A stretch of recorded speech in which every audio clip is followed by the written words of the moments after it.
Origin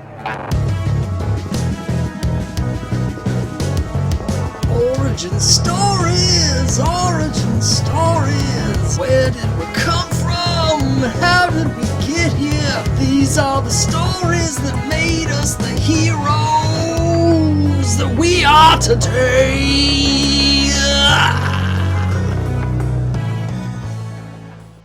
Hey there, fellow classic comic collectors. As always, I'm Scott Harris King. And today we have a very special episode of Origin Stories, as today it's going to be me on the hot seat as I reveal my origin stories. Of course, in the other episodes of Origin Stories, I'm interviewing collectors, but today we've got Shaxper returning. He was the subject of episode 1. Well, today he's coming back, but this time he's doing the interviewing, and I'm answering all the hard questions about my origin story as a collector and as a reader and a fan and a creator. So I hope you enjoy that. And just one more quick note, at the time that I'm posting this, I'm still in the process of running my 200 subscription giveaway. I'm going to have the links above and below if you want to enter that. That's going to run until I get to 200 subscribers. I'm also still taking questions for my 200 subscriber Ask Me Anything. So if you have any questions for me about anything at all, go ahead and ask them here, and I will answer those in the Ask Me Anything. So if you have any questions, for instance, about this origin stories, I'll answer them in detail as part of that. So thanks very much for watching. I really hope you enjoy this. I want to thank Shaxper for agreeing to do this. And you know what? Let's just jump right into my origin story. Well, let's see. You're now 4 episodes into watching Origin Stories. And now, after meeting all these other fascinating, compelling people, it's time to get to know the person behind Origin Stories himself, which is Scott Harris King. You may know him from the Classic Comic Collector YouTube channel. You may know him from the Classic Comics Forum podcast. You may know him as the creator, writer, artist, editor, publisher of the Crimebusters. It seems like he is involved in putting himself out there in every possible way. So today we get to know a little bit more about the man behind the Wonder Woman cap. And that's why we're doing his origin story comics today. And Scott, I'm very excited to be interviewing you this time. Well, I really appreciate you joining me. And the only thing I have left to announce is I'm going to be starting my TikTok channel. No, I'm just kidding. I'm not going to be doing that. I have to admit, I'm a little curious to see how you twerk.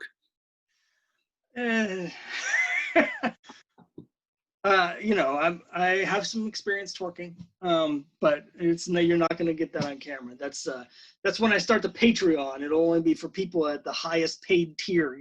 The only benefit they get is a video of me twerking. Is that a Kickstarter bonus or an OnlyFans exclusive? I'm confused here. Yeah, that's a good idea. I'll keep that in mind for the next one. So there we go. All right, so let's get that. Well, first, you know what? Maybe before we get to your origin stories, I'm a little bit curious because when I did mine, I wasn't sure whether to organize it chronologically or in terms of importance. So I guess I'd love to know how you organized your list of comics you're going to share today.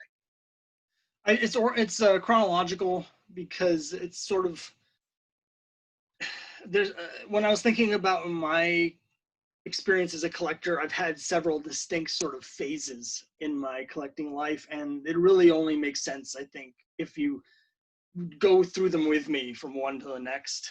That's exciting. So yeah, so it's chronological. I set up the parameters for this, but I really struggled to keep it to 10. I wanted to do 12, would have been better.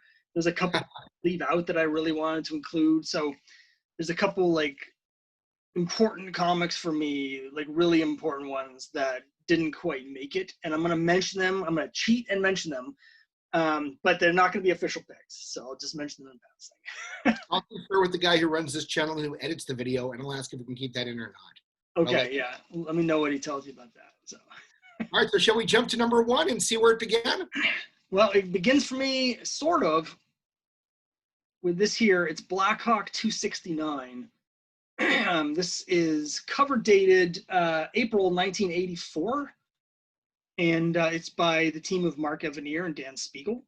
And I had been introduced to the idea of comics as a form at some point when I was a kid. By the time this came around, this would have been January of '84, so I was 10 years old. At this time, I would have already been reading the comic strips in the paper every day. I loved reading the comic strips, particularly on the Sunday page. I know this is experience our younger viewers don't even know what I'm talking about, but there used to be newspapers and you'd read comics in them every day. And I love those, and I like Garfield at the time because I was a kid and I didn't understand taste or humor. But I like Garfield. We get those collected books, so I was familiar with that. We also had an Atari 2600, so I had read at least one of the Atari Force mini comics. Probably came with Defender or something like that.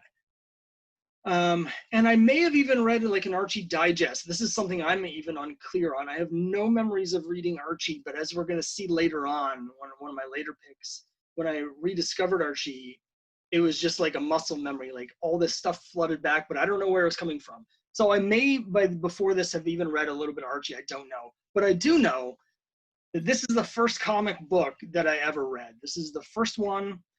And the story was my parents had joined a bowling league. And so my brother and I would be brought along when my parents are bowling. And at 10, I was too young to join the league. And so I was just sitting there for like 2 hours while my parents are bowling. And they gave me a little bit of money to entertain myself. And some of that meant playing video games there, like Wizard of War. But there was also an old school drugstore in the same strip as the bowling alley. And they had all the stuff you would expect there, like a little bookshelf with all remaindered paperbacks with the covers ripped off that they were selling illegally. And they had a spinner rack with comics. And I got Blackhawk 269 and Blackhawk 270. I think I got them the same day. I'm not 100% sure, but I'm pretty sure I got them at the same time. And it was just an instant thing with me. Instant collector. I had been reading, like book series like the Three Investigators, so I was sort of had a collector mentality. Those had the numbers on the side. You wanted to get all of me to not miss any of the stories. But when I read Blackhawk 269 and 270, I distinctly remember we drove home, and the first thing I did is I got out like a Trapper Keeper folder. I put them inside, and then on the inside of the folder, I made a checklist, starting with 269 all the way to issue 300. Checked off 269 and 270. I was ready to go. Like, that was it. I just immediately collecting. Didn't occur to me at the time that you could get the previous issues. Like, something that didn't even occur to me yeah, it was just as soon as I read them, I knew this is it. This is what I want to do. I want all of these. I want them all. So, the birth of Scott Harris, King Collector. Yeah. So I have some questions about this then. Yeah. So you're 10 years old. You're visiting a comic rack, and you've got the familiar favorites that, have franchises and empires and multimedias. You've got your Supermans, your Spider-Mans, your Wonder Womans, and you went for Blackhawk. What drew you to that issue? I don't know, but actually this ties into something that a missing issue that I wanted to mention. And it ties in, it's a good segue into my second one. So if you need me to stop when I finish, get part through this story to ask more questions, we can do that. But this is your show, my friend. When I first started reading, I actually wasn't reading any superhero comics.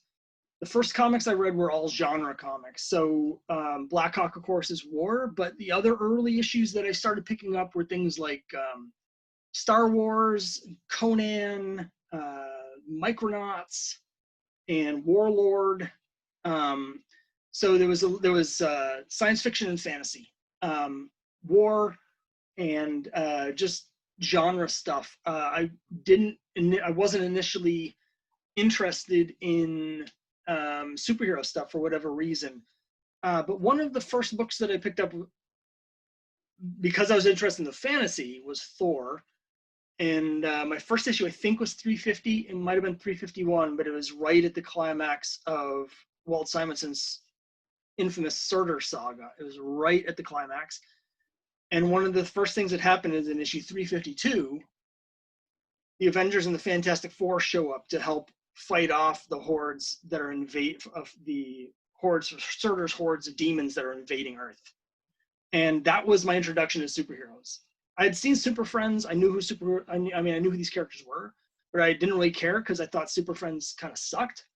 So my real introduction to superheroes was because I was reading Thor for the fantasy elements, and they were guest starring. And then I was like, oh, these characters are kind of cool. Who are these Avengers? Who are they? Who are these Fantastic Four? Who are they? And then I picked them up. But initially, I was only reading genre books. I really wasn't into the superhero stuff. So I think I'd be remiss in allowing you to move forward if we didn't talk about what it was in that Blackhawks issue that spoke to you so much. There was, again, my memory on this is hazy, and partially because I never saw any more issues.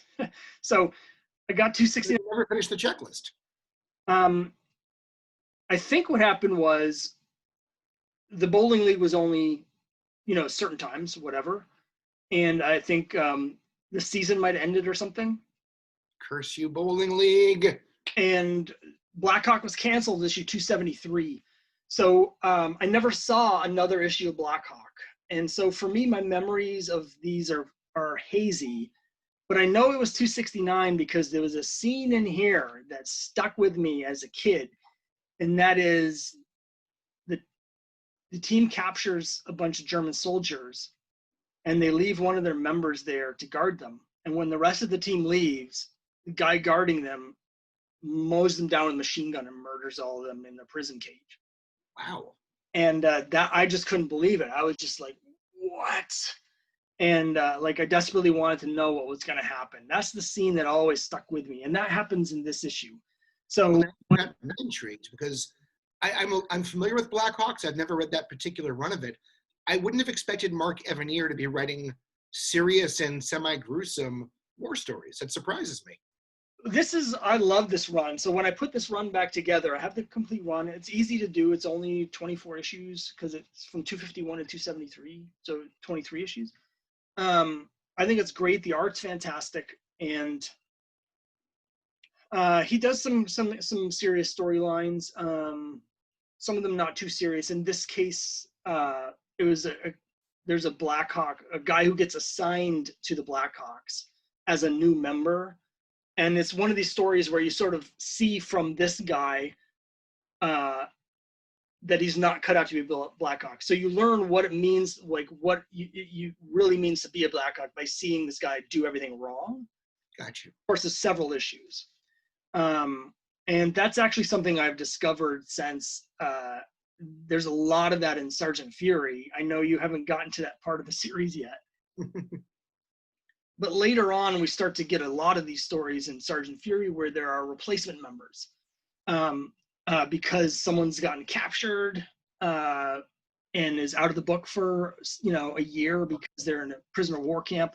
And so the army assigns like a replacement, or someone's injured. There's a storyline where one of the Howlers gets injured and they give them replacements, and we see them, something goes wrong one way or another with those. And so there's a lot of like, here's what it means to be a Howler. That's why these guys are elite. That's why these guys are the best, is because it's not that easy to measure up. And that's what this storyline is here.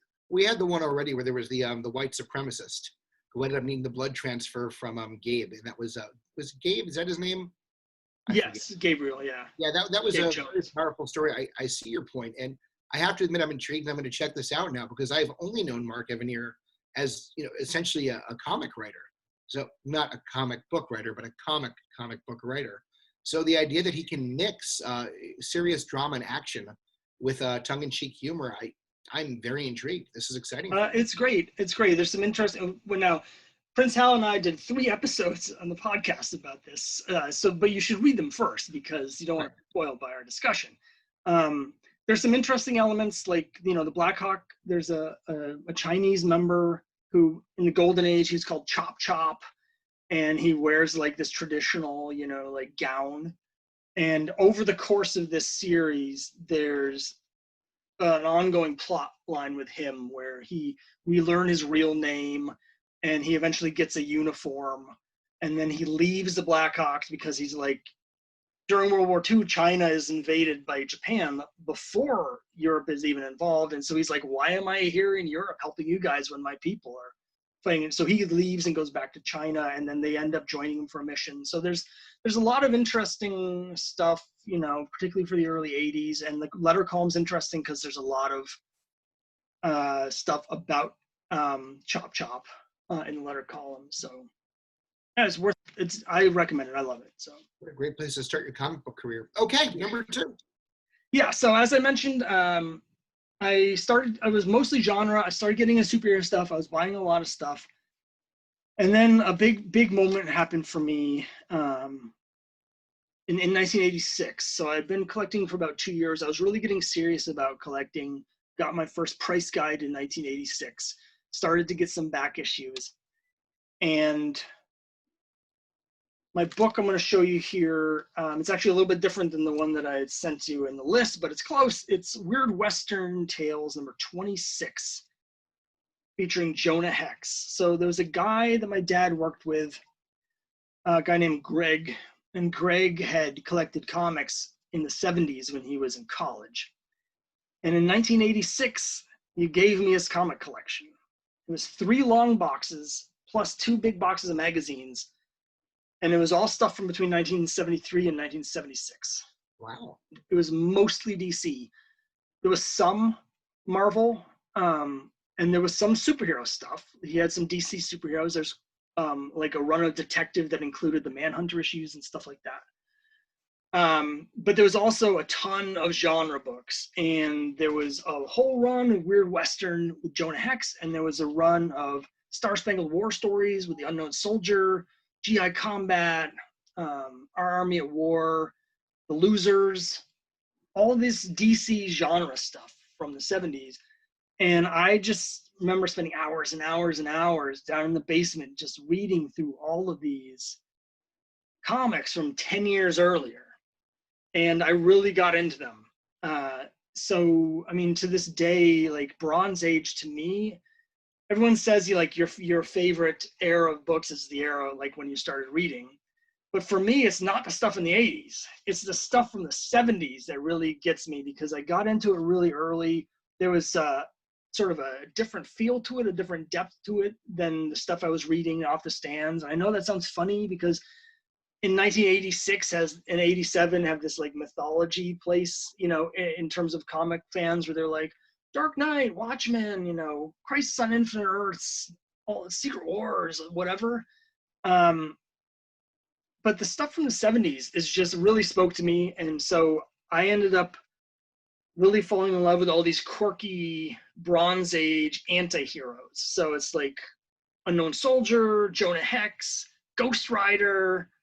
You know, there was issues of Morbius and Deathlock. He had like the whole run of Deathlock.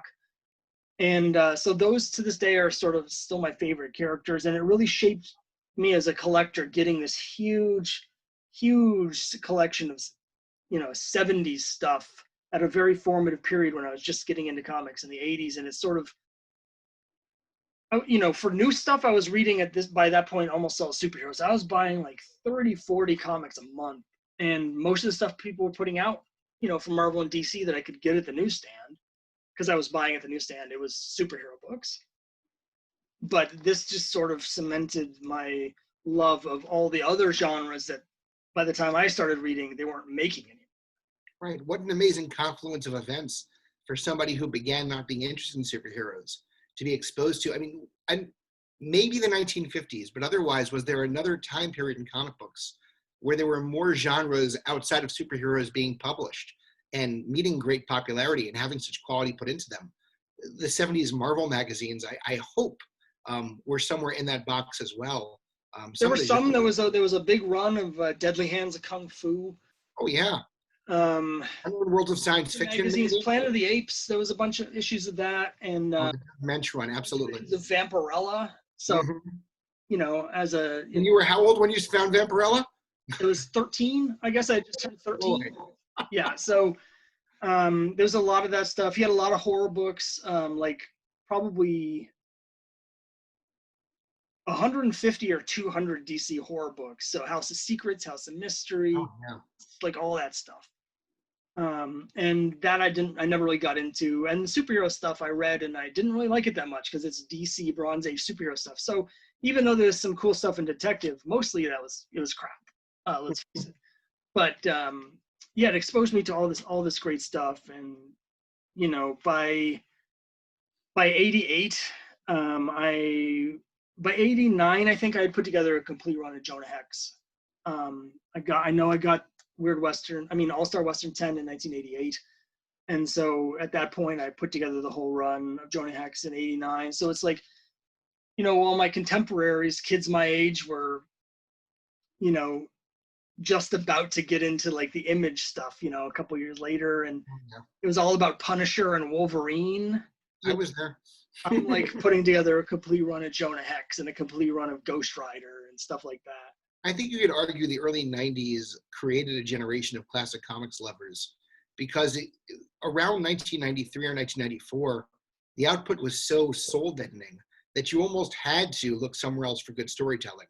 And ironically, as you began in the 80s and look back to the 70s, I began in the late 80s and became in love with the comics that happened only a few years before I started. I respect and love the 70s stuff tremendously. It's my second love. But my first is always early post-crisis DC, which was right before I got started. So yeah, I agree with you. The Image stuff and the Valiant was good till Jim Shooter left, but that was a hard era. And I'm really glad that you had this refuge of 70s comics to go to. Well, we'll talk a little bit more about that era, not for my next book, but the one after that, because it directly addresses the 90s. But for my next book, 1987. This is number 3 now. This is book number 3, 1987. I was turning 14.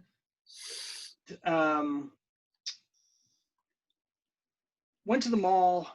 My dad had been talking about for my birthday getting me an old car, like a beat up old car, like a real junker. And the idea was to take a couple of years to restore it and get it back to the point where we could drive it.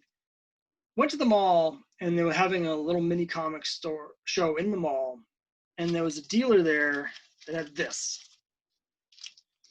Wow. Avengers #1, and it was $80. What year was this? 1987. Wow. So I desperately wanted it. By this time, I was really into collecting, and my dad had given me this great advice. I was just buying whatever back issues I could find of multiple different series. And he was like, you know, you should pick one series and just focus on that. And then once you're done with that, then move on to the next one. And so I took out my price guide and I sat down. I remember I spread out on my bed all my Avengers issues and all my Fantastic Four, because those are my 2 favorite titles. And I looked through the price guide and I did some research and I did some thinking, and I was like, I just don't think Fantastic Four is doable. I don't think I can do that, because the first issue at that time in near mint was selling for $1,500. And I was like, I don't have that. You know, I've got $5 a week for you know, an allowance. But Avengers 1 in near mint was only $400. And I thought, okay, there's some key books, because I had the collector mentality. I was like, I don't want it to be too easy. I want this to be a challenge. There's some key books. Some of them cost a lot more than I have, and it's a long run, but it seems possible. Fantastic Four just seemed impossible. So I was like, I'm going to focus on Avengers.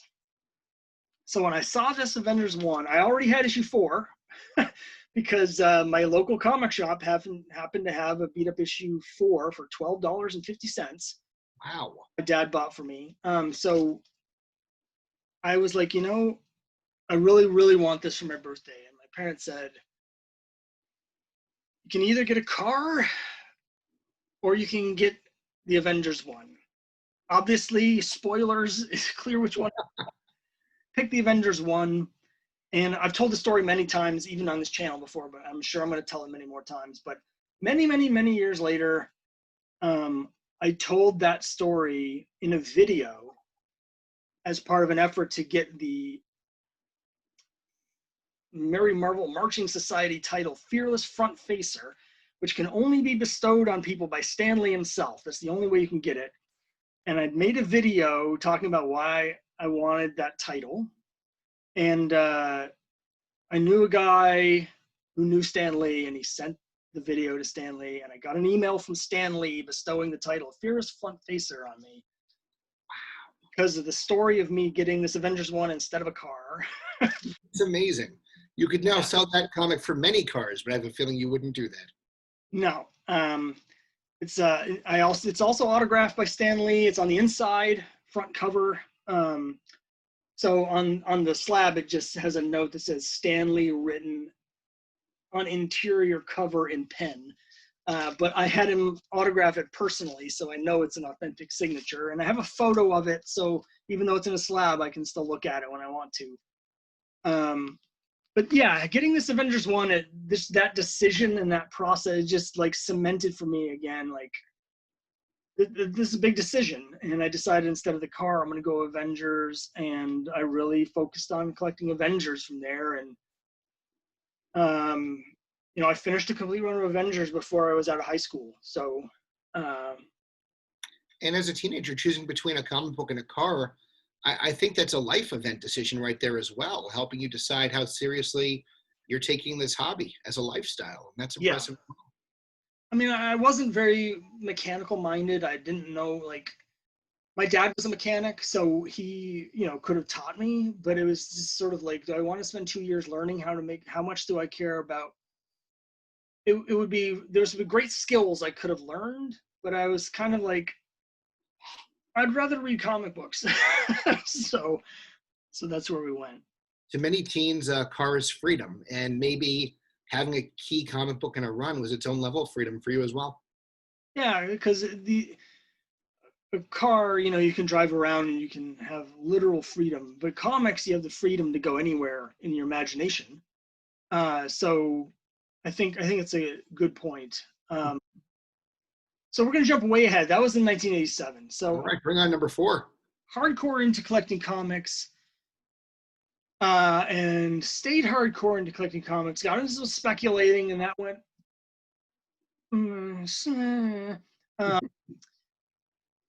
But by the mid 80s, my interest was waning, and it was because the new comics all sucked. And that was because I was reading Marvel and DC stuff. I was a superhero guy at this point. There just wasn't that much else from the big publishers. And the comics were just bad. They were just bad. And then one day, it might have been an issue of Wizard, and I hate to give Wizard credit for anything. From talking about them being bad to talking about how you were reading Wizard at the time. I know, that's how bad it was. It was like Stockholm Syndrome, right? But every once in a while, they would spotlight things outside of the mainstream, or even things that were sort of mainstream but not quite. They would spotlight some other things, and I was desperately, by the mid 90s, looking for something different to read. And they had a spotlight saying that Starman 29 would be a perfect jumping on point for the issue, because there's basically, in this issue, it's sort of a one-shot. Previous to this, there were all these arcs, and there were one-shot issues mixed in. But in this issue, he's basically writing a letter to someone and going over everything that's happened to him in the run so far. So it gave you this sort of synopsis of the first 28 issues and got you up to speed so you could then be ready to keep reading. So I picked this up. I liked it. It's got this cool sort of this poster that's like a propaganda style sort of poster. Is really cool. And it's got a bunch of elements that were, key to the book. It's got the Starman of the 1970s here. It's got Solomon Grundy down here, who is a major character in the series for quite a while. Shade and the original Starman. Anyway, I liked it, and I got the next couple issues. I really liked it, so I quickly went out and I got the first 28 issues. There was also issue 0, because this is actually the only decent comic that came out of the 0 Hour event, where they launched all these new titles. Starman, and it turns out I actually bought Starman 0 off the stands and just thought it was whatever and forgot all about it. So I had the Starman 0. I went back and got the rest, read them all, absolutely loved it. Ironically, I thought the series started going downhill almost immediately, but it came back around. It just sort of got a little unfocused. But what this did for me is it opened this whole different window into a different type of comic outside of, Onslaught or, whatever was going on. Like, this is around the same time that the X-Men and the Fantastic Four were sent over to Rob Liefeld and Jim Lee to do, and all of that garbage. And at the same time, I was discovering this, and I discovered all these other books that I had been missing out on at the time, like Sandman Mystery Theater. And right around this time, I discovered Box Office Poison, which was from Antarctic, and it was like a sort of a slice of life strip. And I started discovering, other books like this. And Astro City was coming out about this time. And so I started sort of moving away from some of the mainstream superhero stuff and into these little smaller books. Some of them still in continuity in the universe, some of them not. And to me, the late 90s is maybe my favorite era in comics. Since I started reading in 84, I think the period from like 96 to 2001 is my favorite. I remember going to the comic shops and I would be getting issues of 5 or 6 different titles that were from my favorite runs of all time that were all happening at the same time. We got like stuff like Astro City, and you have Kurt Busiek's Avengers, and Thunderbolts are coming out if you want the mainstream stuff, and you got Starman and Sandman Mystery Theater and Box Office Poison, but also some books I discovered a little bit later, like Bone was coming out, and Usagi Yojimbo was still going out, and a little bit after this in 99, Promethea and Top 10 started. And it was just great. Like I would go to the comic store so excited because of all these great comics. So for me, the 90s gets a bad rap, and for good reason, because there's a whole bunch of garbage in the early to mid 90s. But the late 90s, man, there's so much great stuff, like my favorite stuff. And Starman 29 was really the window for me into this whole other side where I've been sort of in what I guess I would call like the Marvel zombie sort of mindset, even though I was buying DC stuff too. It was just like the same crap every month. And this is like, there's a bunch of other stuff at the comic shops. There's a bunch of stuff, and some of it's so good. And the great stuff had been there since the onset of the local comic book shop. But there'd been a hype factory since that time as well. And I think the early 90s is when we began to realize the hype factory was failing us. So it's both appropriate and ironic that Wizard of all things directed you to discovering this other side, this almost more promising underbelly of the comic book industry that was so easily ignored by the mainstream. But yeah, and of course, now there's a bunch of stuff from the 80s from publishers like First and Eclipse and those books that I absolutely love. Even Comico, absolutely. John Sable, Grimjack is just amazing. And again, Usagi Yojimbo, I've got almost a complete run of that. And all these great creator books from the 80s that at the time either wasn't seeing because I was buying at the newsstand or felt a little too mature. I knew what they were. Like, I knew what American Flag was, but I was like, I don't know. But now I've been able to go back and be like, oh man, there's this whole other world that I totally missed as a kid. And maybe it's best because I think I appreciate this stuff more now than I would have at that age. Sure. And it's a sense of immersion too. You don't approach Love and Rockets right after reading, Superman. You need to go steps of progress before you can approach a work like that and realize what else comic books can be. Absolutely.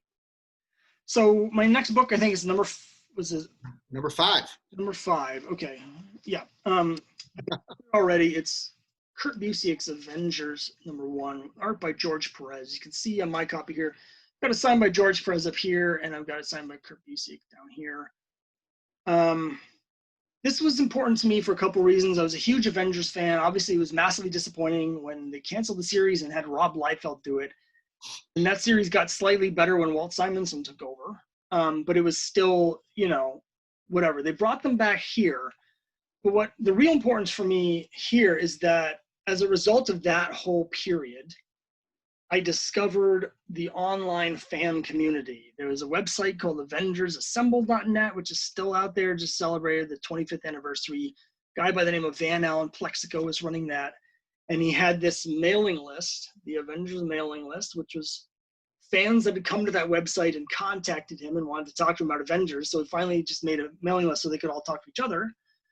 And right at the time when this was just being announced, I discovered that website, and I just found this whole community of Avengers, like these hardcore Avengers fans who had read all the back issues that I had read. And so all of a sudden, now I was lucky growing up, my friend Jason started in comics at the same time, and Avengers was also his favorite title, and he was trying to put together a complete run at the same time I was. So I did have one person that I could talk to about this. But all of a sudden, around when this came out, there was this huge explosion of like interest in the Avengers, and all these old school Avengers fans sort of came out of the woodwork, and it was fantastic. It's just, I discovered the internet. I mean, I knew what the internet was, I'd been on it, but I didn't know, the comic book part, and here we are. So here we are as a direct result of that. I'm still in touch with those guys. In fact, the time I'm recording this, I'm doing a live stream on the day after tomorrow with Van Plexico and some of the people from the Avengers mailing list, where we're talking about Avengers for an all convention. So it's been great. It's been, almost 25 years now since I joined, and I'm still in contact with all these guys. We still talk about Avengers on Facebook, talk about back issues and stuff. So yeah, and that's basically what this did for me here. It just opened up the fandom part of things for me. So did you start with number 1, or are you just proudest to own number 1 from that run? This run here? Mm-hmm. Well, I started with number 1. I never stopped buying it. So, they ended the original series with issue 402. Then they did the 13 issues of the Rob Liefeld's right. run. So you patiently sat through the whole thing. I even bought all of those. And then I think you like throwing the Liefeld at the wall and then waiting until somebody told you Avengers was good again. And it was absolutely terrible. But it wasn't as bad as it could get. So are we going there? We're going there. So I try to be positive most of the time, particularly on my YouTube channel. There's no need, there's so much negative content. There's no need to dwell on the negative. But for book 6, I have to talk about it because it was a very, very important development in my reading and collecting life. And it's this steaming pile here, Avengers number 500, Avengers Disassembled. This came out in 2004, I think, and had that sort of golden age. I think that's taken already, but this golden age of reading, where the late 90s and early 2000s, is all this cool stuff. Every time I go to the comic store, I was so excited. I get all this cool stuff. Some of it started waning. Some of the series I liked ended. They got canceled, or they just ended. Sandman Mystery Theater ended. Starman ended. Box Office Poison ended. Top 10 ended. So a lot of the stuff I liked was going away. And Avengers, Kurt Busiek left, and the book wasn't very good. But I had read much worse, so it was whatever. And then they decided to do this. So for issue 500, they bring in Brian Michael Bendis. Didn't know who that was. I hadn't been reading Powers or Jessica Jones.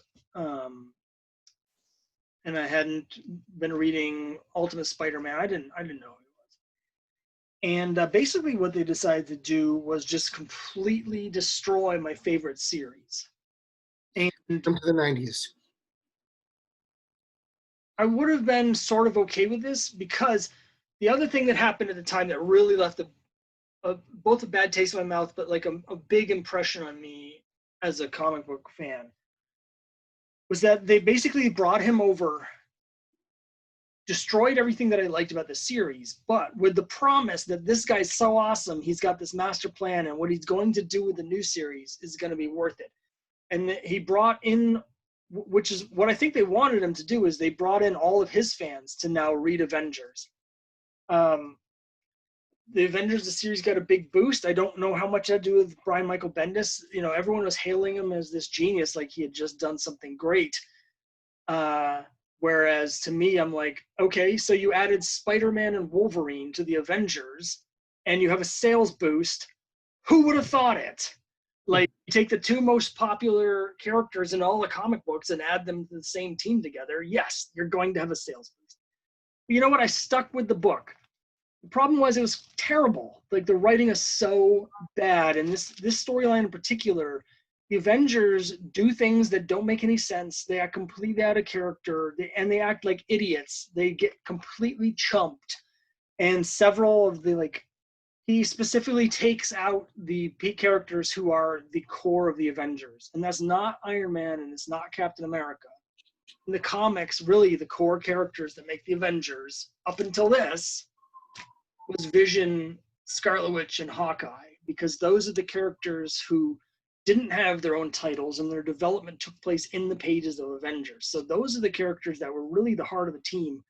And in this storyline, Hawkeye dies and Vision dies and Wanda goes crazy and the other Avengers decide they're going to kill her because she's so crazy that they can't do anything else, because suddenly they can't come up with any ideas. And then basically Professor Xavier and Doctor Strange have to come in and save them because they suck so bad.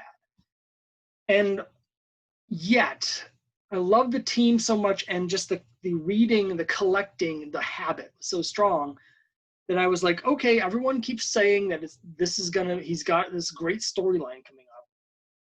This is gonna pay off. And I stuck with the book, even after this, for another 2.5 years. And it was terrible. I'm boggled. I know we have a thread on the forums where someone's talking constantly about how great this story, every arc is, because he's reviewing New Avengers. They're horrible. I'm going to stop ranting about it in a second, but every arc, the Avengers basically don't do anything. You get arc after arc where it's like guest starring the X-Men. And the Avengers are there, but it's like a story about Sentry. Like the second arc, it's a story about Sentry and how he interacts with the White Queen and the other X-Men while the Avengers stand literally on the side of the street outside his house. Every arc is like that. It's so bad. And then they got to Civil War and they disbanded the whole team again. And that's when I realized he doesn't have a plan. This wasn't going anywhere.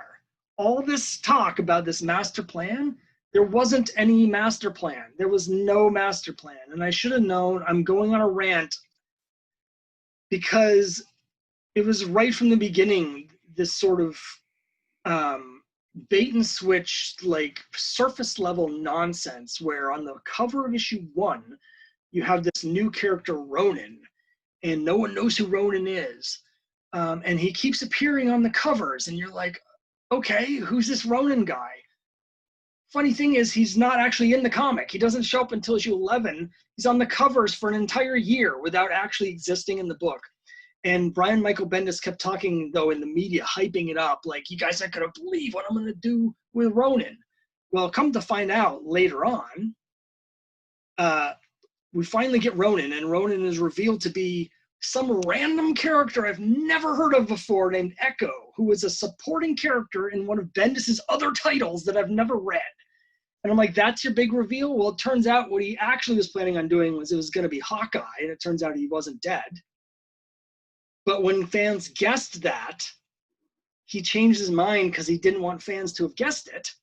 So he just made it into this other character. So by the way, on the covers, it's clearly like a muscular man superhero, but no, it's actually a woman. When she takes the mask off, it's like all of a sudden she's drawn like a woman when it was clearly a dude for an entire year with the covers. That's the master plan. There's none. It's just all smoke and mirrors. It's like the people from doing Lost claiming in season 1 that they have an end game where they were actually just making it up and they're lying to you.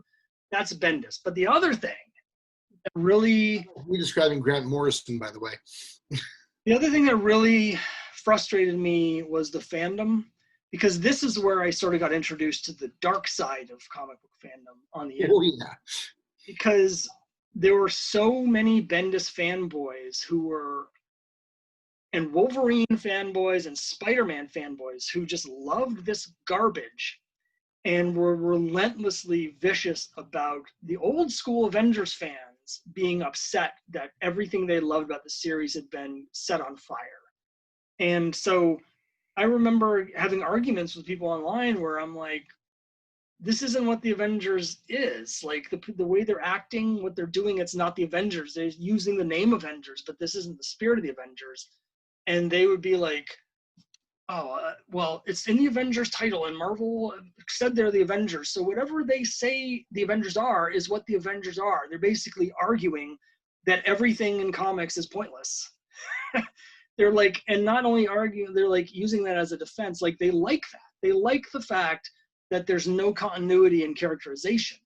Like I had that argument with people, and it was so frustrating to have this thing that I loved for so long be destroyed while there's this group of, and the people destroying it are laughing at you and saying that you're wrong for having liked what was before. And so that really soured me on everything. Like I said, I hung on to Civil War, but this is the beginning of the end for me.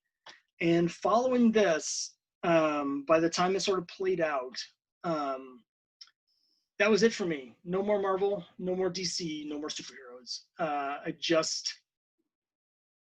It destroyed my love of reading new stuff, but it just made me no longer care anymore. You have to care about the characters. You have to be invested in the characters to keep reading them month after month, year after year. And I no longer cared what happened because they weren't my characters anymore. The people writing them and editing them clearly didn't understand the characters or didn't care about the characters. So when the people making the books don't care as much as you do as a reader, it's really difficult. And that's when I just sort of cut the cord. And there have been a couple Marvel books that I've bought over the years since then, but I've never gotten invested in. I haven't read any Avengers since I quit New Avengers with issue 24 or whatever it was, and I haven't missed it. It's just, in fact, I'm happy that it happened because it's sort of like, it's like a breath of fresh air not to be beholden to that, not to have to. It's like being in love with someone who doesn't care about you. You know, I don't have to feel that way about Marvel anymore. I don't have to be in love with a company that does not love me back. I can find my own stuff. I can still enjoy the old issues, but I don't have to care about what they're doing. You know, they've got their new significant other that's happy to buy all their variant covers. And I'm happy, you know, with the memories of, you know, from the 80s. Once again, our stories run very parallel. This was the exact same time that I quit Marvel, and only a few years later, I completely quit DC.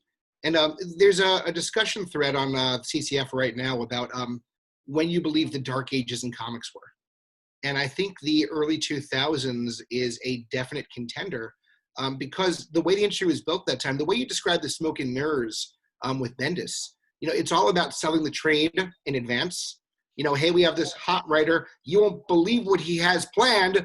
And in the pitch, maybe the writer gave them half of an issue script. They don't even know where it's going to end themselves. And 9 times out of 10, you've now invested 5, 6, 7 months, maybe longer in a run where you're paying $4 an issue and it goes nowhere. And continuity is out the window. That writer doesn't want to pay attention to what happened beforehand. So it's all, let me clear the plate and make it all about me. And I feel you. My thing, yours is Avengers, mine is Batman. When the new 52 reset Batman to #1, I felt the exact same way as you. I laughed and smiled and said, thank God I'm finally free. I didn't feel an obligation anymore. Yeah, and the thing is, I tried. Like, I legitimately, for 2 years, kept reading Avengers, hoping it was going to get better. And I've got to say, like, they're bad. I mean, they're just, it's not just that I hated what they were doing. I could have been okay with it if it had led to something good. You know, if it had gone somewhere, there were good stories. But man, they just kept getting worse. I will say the only good issues for me were the ones that didn't have anything to do with the Avengers, which was most of them. But specifically, he brought in his characters from from the Jessica Jones series. He brought in Jessica Jones and he brought in Luke Cage and continued their storyline from his previous series. And the stuff with them was the only well-written stuff in the entire series. And the arc that really did me in was the one from issues 16 to 20. Is the worst issues of Avengers I've ever read. And I've read all of them up until this point. Worse than The Crossing. I know it's a controversial opinion, but that arc is so terrible. The Avengers don't even appear in the first issue. Talk about writing for the trade. The whole first issue is Agents of S.H.I.E.L.D. watching TV screens as some sort of menace approaches Earth for 16 pages. And when it arrives on Earth, it kills this entity, kills Alpha Flight between panels. And it's so bad. I'm like, this is kind of the same setup. I'm deep dive here. This setup very much reminded me of the beginning of Avengers 102. There's a 3-issue arc where the Sentinels return from space and land on Earth. And Roy Thomas accomplishes the same thing in 3 pages that Bendis does in an entire issue. Oh, yeah. And more effectively. It's crap. It's horrible. I don't even read that thread on the forums anymore because I don't want to be rude, and people are enthusiastic. And like I said, I try not to be negative, and I don't want to wallow in that negative feeling because it gets me riled up, obviously. But they're so bad. They're insultingly bad stories, and I just legitimately can't understand how people like them because they're so bad. So let's move on because it's just hot trash. I'll tell you, for my birthday last year, a buddy of mine didn't know what to get me for a present. So he'd been, every single time the Avengers had a new #1, he had bought it and saved it. And I guess ultimately decided that they were resetting every year or so it didn't matter. He gave me all these Avengers #1s from the past 10 years or so. And they were really good reads. I had a really fun time because it was all potential and no promise of delivery. Had I read the 2nd, 3rd, 4th, and 5th issue each time, I would have been grossly disappointed. But it's, that point where nothing has been delivered yet and everything is promised is this wonderful honeymoon phase in a comic book series. But there's a reason why Avengers keeps resetting to #1, I suppose. Well, like I just said, we're going to finish. But the last thing about the Bendis New Avengers run is that it's the worst Chris Claremont of all time. Because what it does is every arc has no conclusion. It just leads into the next arc. And so it's not just that promise that of the first issue of the arc is going to lead to a conclusion. It's the promise that somewhere along the line, this series is actually going to get somewhere, but it never does. The first 5-issue arc at the very beginning, and it takes forever because of this stupid widescreen storytelling where people try to pretend they're watching a movie. Spider Island, whatever that is, the vault blows up, and all these supervillains escape from the vault, and the Avengers are called in, and they get a lead on tracking one of them down, and along the way, Spider-Man and Wolverine end up getting involved, and they somehow end up in the Savage Land, and they Claremont. They fight one person that they don't even catch. I don't think it's Yelena Belova, the second Black Widow, who had never heard of either. That was a big shocking reveal, and I'm like, how about some exposition to explain to new readers?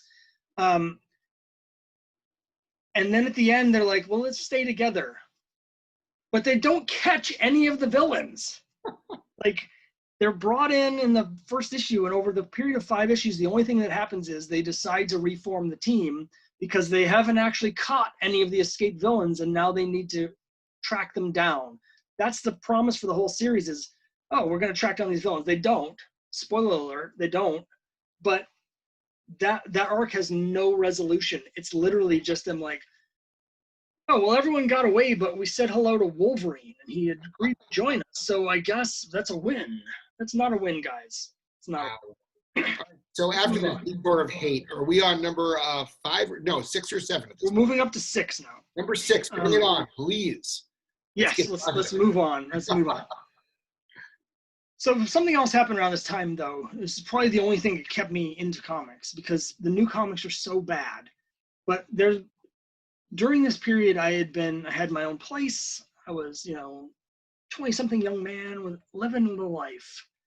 And my comic collection was at my parents' house in storage where you couldn't get to it. And so I was just strictly a reader at this point. I wasn't collecting anything.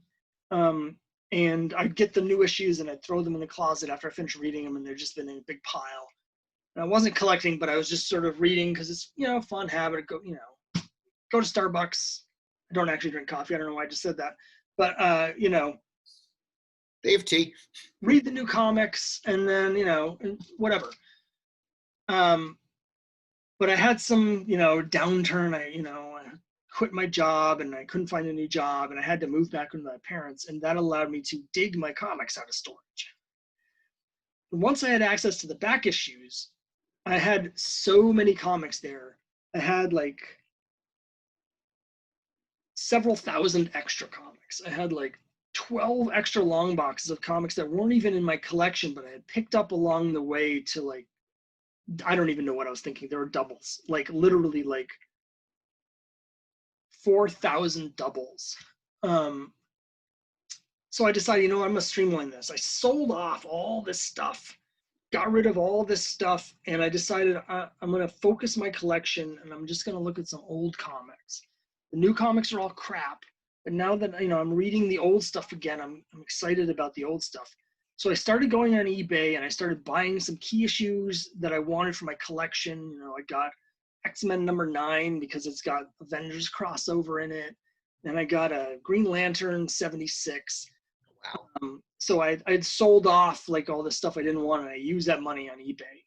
And I was on eBay one day looking for things that I had never looked at before. And I was like, I've never really read any Golden Age books. I had a couple when I was a kid that were like Mighty Mouse or whatever, but you know what I mean? They weren't really, it could have been any time. They didn't feel Golden Age. So I went into the Golden Age section of eBay, and I sorted by the cheapest.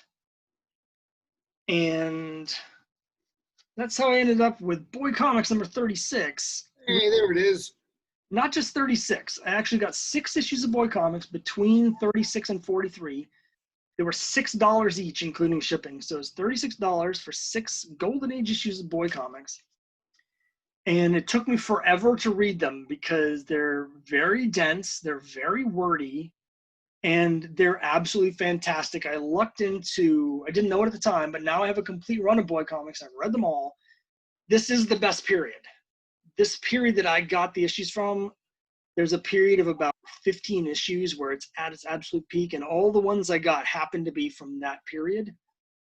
And after I read all of these, I was like, wow, this is really cool. Like, these are really cool, and they're so much cheaper than I thought they would be, It never occurred to me I could get Golden Age books for $6 each. So I started buying more issues of Boy Comics, and I started collecting Boy Comics, and I started really getting into character of Crimebuster. And I was like, let me see if I can put together, there's 117 issues in the run. I was like, let me see how many of these I can get for like less than $10 each. And at the time, they have gone up a little bit, but not that much since then. But the answer was I was able to get almost the whole run for less than $10 each. I got probably issues 30, say like 33 to 119 for $10 or less for every issue in the whole run. It was only the early ones that are really expensive. It's still a serious investment to be spending $10 an issue on those. You must have really been inspired. Yeah, and well, I mean, they're worth it. Like, like when I get this for $6 and I get a new comic, at the time it was probably $3. This would take me 45 minutes or an hour to read, whereas a new comic with this widescreen story would take me like literally 4.5 minutes to read. And so I felt like as a comic reader, I was really getting my money's worth. But I just loved the stories. They were so in depth and they were so interesting. I love the character. And so this really changed my collecting habits. Like I got much more into the old stuff, the Golden Age stuff, collecting boy comics specifically, and moved away from the new stuff and moved away from collecting, Silver Age or Copper Age or Bronze Age stuff. And a lot of that stuff I already had what I wanted from them anyway. So this opened up this new window, like, oh, okay. When I think of Golden Age, I always thought of like Superman books that would be like hundreds of dollars each, and just never occurred to me that, oh wait, there were thousands of different titles in the Golden Age, and a lot of them are really cheap. And I bought several other titles, and most of them were really crappy. I have several issues of Target that I got like $5 each, and let me tell you, most of those are really bad. It almost seems like if we were to title this entire origin story episode, it would be In Defiance of the Superhero Genre. Yes, well, that actually leads into my next one, because around this time I was expanding what I was collecting. I was looking for more things to collect, and I had picked up a couple of romance books, and in one of them I saw a house ad for a comic that I just had to buy, and it's this one here. It's Young Love number 104. Ooh, featuring Thornburg. The Veil of Love. It's a romance story written by Robert Conagher. Oh, really? Who is, of course, best known for destroying Wonder Woman, but also best known for his war comics. And the Teen Titans. And in this story, full length, most of these romance comics, they're anthologies, but this is a full issue length story where there's a Vietnam vet who has post-traumatic stress, and it's affecting his relationships. And so he goes on a retreat, and he falls in love with a nun. And long story short, the nun ends up leaving to join the convent. She's there trying to decide whether to continue being a nun or leave the nunnery. And he's like, leave the nunnery, come with me. But at the end, she's like, nope, I'm going to stay. And then, of course, there's the classic DC romance ending where in the last panel, he like looks over and it turns out, oh, the waitress is really into him. And so you know that even though he just got dumped by this nun, it's going to be fine. But it's just, I saw this cover and I was like, what? Wait, what? Really? And then I read the story and I was like, okay, I get it. I get romance comics. I get collecting romance comics. When people ask me why I collect romance, I'm like, there's several reasons. There's great art by some of the greatest artists in comics. And it's great art of, really good looking women. So that doesn't hurt. J. Scott Pike, maybe drawing the best artist in terms of drawing women in comics. But all these great artists, so incredible artwork by some of the all-time legends. But then there's the stories. And what I always tell people is, when the stories are good, they're really good.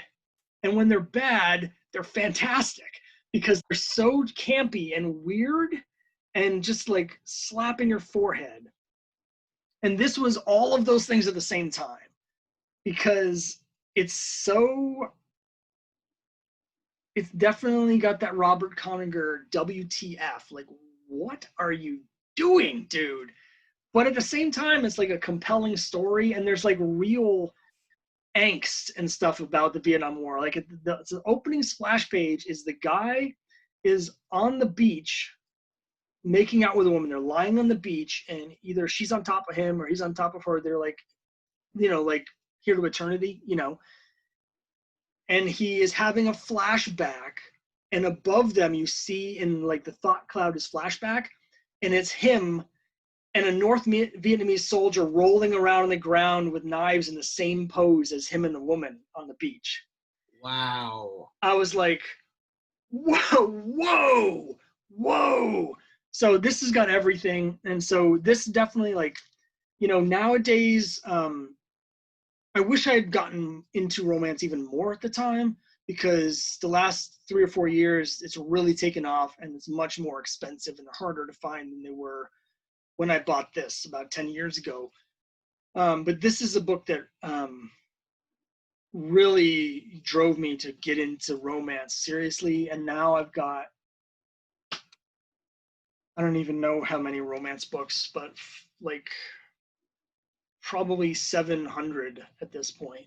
And I'm just getting more all the time. And I do these videos for my YouTube channel that are just like my hauls, what I've gotten off of eBay. And it's like 90% romance comics, because they're just they're just fascinating. And so that's what we have here. Now, one of the greatest creative works I think we've ever had at the CCF, and I mean by work, I mean a thread that has so much creativity and energy in it that it basically is a work of its own, is Vietnam through the lens of romance comics. So I want to ask, obviously that was your exploration into this amazing era. Is there something about the Vietnam War itself, or more the era, that you think made romance, or that romance was specially equipped for? Why is Vietnam an important ingredient in that conversation? I think it's interesting because so the romance genre didn't exist during World War II. The first romance comic came out in 1947, so we didn't have any contemporary examples. Simon and Kirby. Romance comics that came out during the Korean War. Frankly, I haven't read that many of them. But what happens, what I've found, and at some point I'm going to start doing videos about the romance comics in Vietnam War, because I've actually picked up several since that thread, like quite a few. What's interesting to read is basically how the romance genre struggles with Vietnam, and how in some cases it eventually, I think, over the course of the war, you see it more and more, where it forces them to go outside of the formula to find new formulas. Because what they were doing with the traditional romance plot lines and stuff wasn't working. The Vietnam content was just too vital for the audience, where they needed to take it more seriously than romance comics were used to having to take things.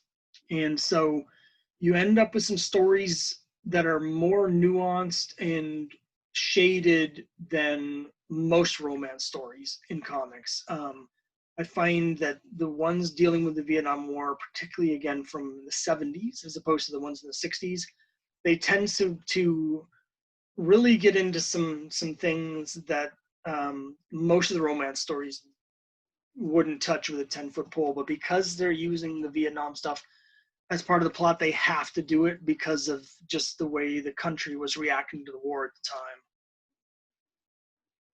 That's fantastic. And I would love to see you update that thread with these new acquisitions, by the way. I've got a whole bunch. The only thing that's keeping me is someone spoiled this on the thread. I was keeping this as the big surprise. But the first one that I found is an ongoing storyline that ran through many, many issues and dealt with all sorts of interesting stuff about Vietnam. And the storyline takes place in Patsy Walker, of all titles. And so it's just amazing to me, because the book goes from an Archie book. It's a teen humor book for like 20 years. And then over the course of just a few issues, it transitions into a serious soap opera story. And there's a thing where Buzz, who is the boyfriend, so he'd be the equivalent, since the genders are flipped, he'd basically be like Veronica, basically. He's the boyfriend. He joins the army and is sent to Vietnam and comes home in a wheelchair. Holy crud. And it's like, if you can imagine that happening in Archie, that literally happened in Patsy Walker, where they were like, we're going to take this series that's been a teen humor book for 20 years, and we're going to have one of the main characters go to Vietnam and come home in a wheelchair. And there's an ongoing storyline, but I want to make sure I have all of it. And I don't know how early it begins. So I'm like, I'm just going to get all the issues from the soap opera era to make sure I have the early parts. And I'm still missing a couple. because not only is it an ongoing story, there's two titles. There's Patsy Walker and Patsy and Hetty, and the story goes back and forth between the series, so you have to have both of them to follow it. Has the recent Hellcat appearance and whatever that was in driven up the prices for these Patsy Walker comics? Hard to tell. They're definitely more expensive than they would have been 10 years ago, but I think that might just be the bump. Gotcha. The thing that's really fascinating about this, I'm spoiling this whole story, but you can edit it out if you need to, but I'm fascinated. You know, this is 1965 Marvel, and you would think with that like cutting edge storyline, hot button, you would assume that this is another classic Stan Lee, you know, groundbreaking story, but actually it's written by Stan Goldberg. Really? It was written by and ran drawn. Stan Goldberg was doing both of those series by himself. Which is amazing to me, you know, because when I think of Stan Goldberg, I think of him as, you know, he did the art on Archie for like 30 years, and it's just like whatever. So this is, anyway, at some point I'm going to do all that. I just want to make sure I get the whole story, and I'm still missing a couple issues. That's exciting. I am looking forward to that. But we're up to, is it number 7 now? We're up to number 9, actually. Whoa, we moved faster than I thought we did. Yeah, we're up to number 9. And speaking of Archie, it's going to look like... here we go. But it's the best of Archie comics, and it's specifically in the back of this. This is first of all, I recommend this to anybody. If you haven't read Archie, this is where you want to start, because when it says the best of Archie comics, they're not kidding. It goes decade by decade with what they think are the best stories from each decade, and it's got all the greats. This is where I discovered Harry Lucy, and it's $10 for over 400 pages. And when they get to the modern decade, the very end of the book is a reprint of the entire issue of Life with Archie, The Married Life, #1. And so I got this in 2012. We were in the process of moving, and there was a period where I had just bought a house, but the house was still being worked on, so we couldn't move in, but we had lost the previous house was gone. So we had to, it was just like staying in a hotel. And at that time, I ended up house sitting for someone while they're out of town for a couple weeks because I needed somewhere to live.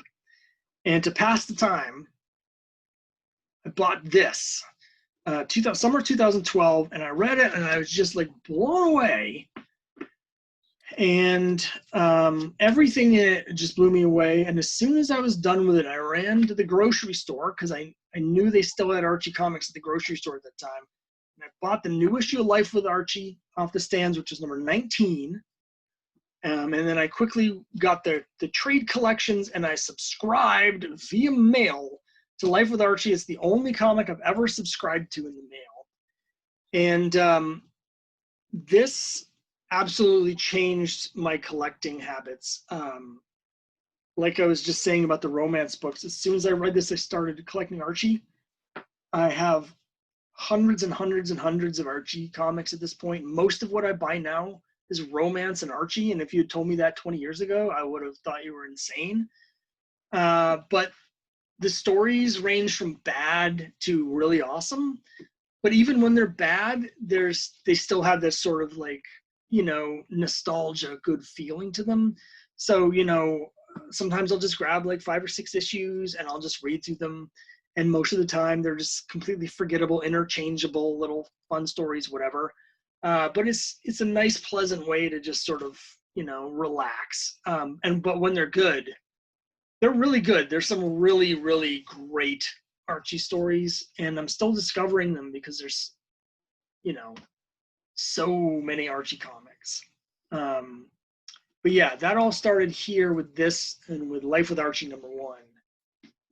Life with Archie, The Married Life #1. The Married Life #1. You've gotten me now back into the original Life with Archie as well. Thank you for that. And that's I meant to bring out my my Life with Archie #8. I was like, if you're having trouble with #8, I'll trade it to you for #2 because that's the one. I just got really lucky on #2. I can't even tell you. That was fantastic. Yeah, I haven't got either 1 or 2 yet. I haven't had any luck with them. One's not hard to find it depends how much you're willing to spend. Yeah, I don't want to pay as much. Like the copies that are on eBay, I don't want to pay that much. I think it's something I need to see it at a convention where I can get it at a more reasonable price. I think if I find it at a convention, a dealer to show, it'll be cheaper than eBay. So. Oh yeah, absolutely. Of course, we need COVID-19 to go away first. Yeah, that would be really nice. But yeah, so I have to tell you honestly, I either didn't get or didn't see the list you sent me. So I've been guessing the whole time what your list was going to be, and I was way off about a lot of it. But I had my guess on number 9 and 10. I was right about number 9. Let's see if I'm right about number 10. Number 10, it's the Crimebusters.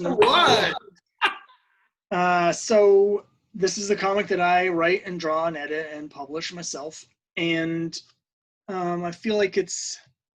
I don't want to say it's the last step of my evolution as a comic book fan, because who knows what's going to happen in the future, but it's sort of a natural progression for me where I love the medium so much. I'm a professional writer. I always wanted to make comics, and I never was able to break into the industry because the industry is mostly crap.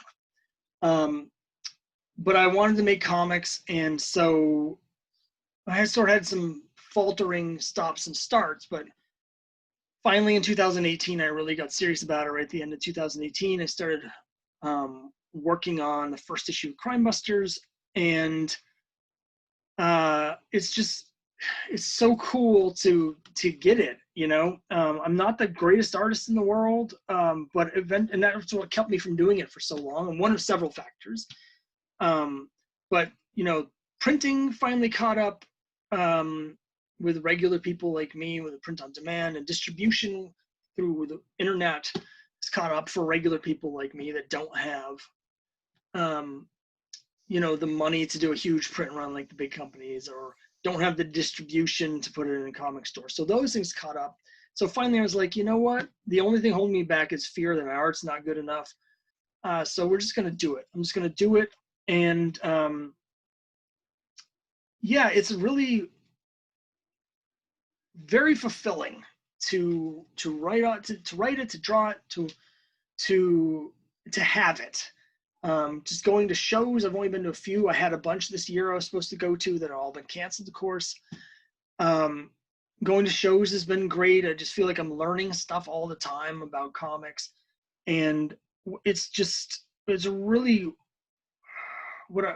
cool. I'm just starting to get into this. Really is collaborating with other people. I was just talking with an artist who's going to be doing one of my variant covers for issue 3, for the Trixie's Mysteries variant for issue 3, and I'm really excited because she's got a cool art style that's sort of different from mine, and just creating something. I love comics. I love collecting and reading old comics, but making comics is part of me is like, the money that I'm spending on these back issues, I could be spending making new issues. Like I could be spending that money to hire an artist to do this and that. I could be putting out more comics if I spent that money. It's a balance. It's like, it's tough because I want to do both, But yeah, working on Crimebusters has definitely changed the focus of my comic life. It's sort of like, instead of being on the sidelines, now I'm playing in the game. So yeah, issue 1's out, issue 2's out. I've been really lucky that people have been supporting it, and they've both been funded on Kickstarter. And issue 3 I'm hoping to have done this year, but we'll see. I have the storyline. I try and do each issue, as so it's a self-contained mystery. So I'm not writing for the trade, but I am trying to write it so if you just get one issue, you'll have a complete story, because they take so long to do. I don't want someone waiting months and months for the cliffhanger. And number 1's already in second print. Hmm? Number 1's already gone to second print. That's right. I was just doing my tally sheet the other day. I have 1 copy of the first print left. And so now that one I'll probably end up, it's hard to just sell 1 copy of something. Like I can't really put it on my website with 1 copy. So I'll probably end up giving that to someone at some point. And I've got the second print. I've gone to second prints on the variant covers as well, because those all sold out. Number 2, not so much, but that's because I printed all these extra copies to bring to comic shows, and now I can't I don't have a venue for it. But yeah, I mean, I do have, there's an arc for the characters, but also in the background, I do have a building, like, larger mystery. So I'm trying to do everything at once. I want each issue to be satisfying on its own. I know that they're going to be, I'm hoping to collect them in trades and 5-issue arcs. So I have that in mind in terms of, like, there should be thematic elements. If you're just reading the trade, there should also be, issue 5, I'm going to try to have a bigger conclusion. So it's satisfying both as a single issue and as a 5-issue arc. And I have, the storyline is 30 issues. So if I live long enough to get to issue 30, then we'll get the whole saga. If not, we'll just have a bunch of cool individual stories. But I hope we'll keep going past that. We talked a bit about this before we started the cameras rolling, but I can tell you that issue means a lot to many people because as a premier member of the Classic Comics Forum, we have people there who have been in the industry in numbers of ways. Some people who were writers, some people who are artists, some people who almost made it and didn't quite. We have one member who's writing books for Tomorrow Publishing right now, which is really exciting. But you're the first to really do what we've all dreamt of and fantasized about at times, which was to actually take your talents and create a comic book, something you control artistically yourself and drive yourself and get it connected back to the things that inspired you. And that in itself would have been enough. That would have been impressive. That would have been memorable. Not only did you keep going, but as I've told you repeatedly, the first issue I thought was okay. I was proud of you. I was excited for you. It was a decent first issue. The second issue knocked my socks off. I'm a fan for life now. I'm ready to follow you to the grave if you keep making these things. And I know I'm not the only member. I'm not the only member of the forum who feels that way. Issue 2 had so much heart, had so much richness and depth to it. You took a part of yourself and infused it into both Trixie and to Crimebuster himself. And I'm hooked. I don't know how I'm going to wait for these issues to be made because I want them right now.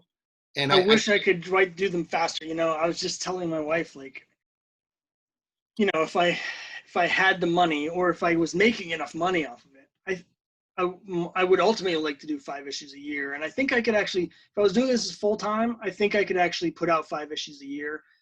And, I have, like I said, this arc is 30 issues. I do have the future arcs planned. I know what the story is up to, like, issue 200. But, I'm not going to live to 90, so that's not going to happen. Well, for those of you following this video right now, whether you are watching it because you're a fan of the YouTube channel or because you know Scott from the CCF or whatever it might be, if you're aware of the Crimebusters and haven't taken the plunge yet, please take it from me if I have any credibility with you. It's not just, hey, this guy I know made a comic book. By the time of issue number 2, it's truly a classic. You might feel I'm going too far in this one, but I don't. Right behind me is the comic series kind of your creative arc reminds me of the most. Zot, Scott McCloud, began as a very simple, fun book and matured into something very deep and personal. What took him 30 some odd issues to do, you didn't too. And I can't wait to see where you're going. Yeah, thanks. I really appreciate it. As I told you before we started, like, I was really happy with issue 2.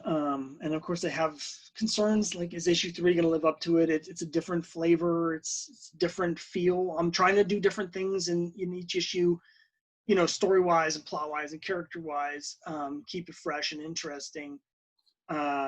And some issues are more character-driven than others. And so I have some concerns because it takes so long to do. And it's like, this one thing about reading the trade, I guess, is that you'll have them. So, like, I know what's happening in issue 4, and there's going to be a lot of character stuff in issue 4 and in issue 5. And there's going to be one issue coming up. Issue 9 is almost entirely character stuff. There's going to be some cool action, but I mean, the rate I'm doing it, I'm talking about issue 9 here, and that's going to take me like 5 years to get there. And so I'm like, if I could do them fast enough, it would take a lot of the worry away from me because I would know that, if this issue doesn't necessarily hit everything for someone, the next issue is going to have elements.